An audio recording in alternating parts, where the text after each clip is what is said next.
मैं हूं मलिक कासिम और आप मेरा चैनल देख रहे हैं फिलहाल तरह। आम तौर पर यह होता है कि जो भी सरकारी मुलाजम होते हैं उनको रिटायरमेंट के बाद पेंशन मिलती है। अब आम सूरत हाल में तो वो पेंशन खुद लेते रहते हैं, लेकिन अगर उस सरकारी मुलाजम की रिटायरमेंट के बाद डेथ हो जाए तो उसकी डेथ की सूरत में उसकी जो बकिया पेंशन है वो किस किस को मिलेगी, ये हम चीज़ आज डिस्कस करने वाले हैं। तो इस चीज़ को आप खुद भी देखें, और अगर आपकी फैमिली में, आपके सोशल सर्कल में कोई ऐसा बंदा है जिसका इस किस्म का कंसर्न है, तो उसके साथ भी आप ये वीडियो शेयर कर सकते हैं। तो सबसे पहले जो तरजीह होगी वो बेवा की होगी, कि अगर किसी बंदे की डेथ हो जाती है तो उसकी जो बकिया पेंशन है वो किसको मिलेगी, उसकी बेवा को मिलेगी। फिर दूसरी तरजीह होगी उसके बेटे को, अगर उसके बेटे की उम्र 24 साल से कम है तो उसके बेटे को बकिया पेंशन मिलती रहेगी, लेकिन 24 साल की उम्र होने तक, 24 साल के बाद उसको पेंशन नहीं मिल सकती।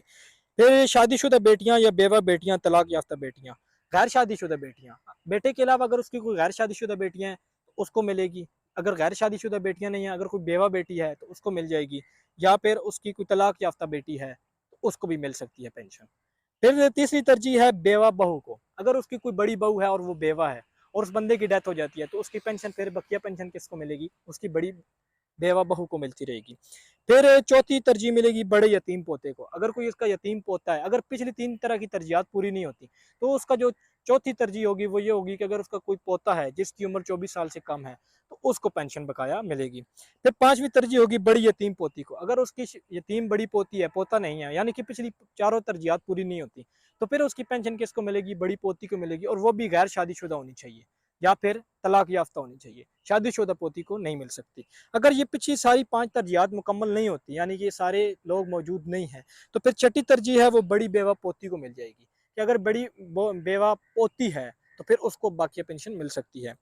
फिर अब मुदरजा बाला ख़ानदान को गैर मौजूदगी की सूरत में, अब ये जो ऊपर जितने भी हमने चीज़ें डिस्कस की हैं, अगर ये लोग एग्जिस्ट नहीं करते, फॉर एग्जांपल बेटे हैं, बेटियां हैं, लेकिन वो शादीशुदा हैं, ठीक ठाक हैं, अपने घर में ऐसी खुशी जिंदा रह रही हैं, तो फिर पेंशन किसको मिल जाएगी। फिर पहली तरजीह होगी वालिद साहब को, अगर उस मरने वाले शख्स के वालिद साहब जिंदा हैं तो फिर उसको बाकी पेंशन मिलेगी। दूसरी तरजीह होगी वालदा को, फॉर एग्जाम्पल अगर वालिद साहब जिंदा नहीं है तो फिर किसको मिलेगी पेंशन, वालदा को मिलेगी।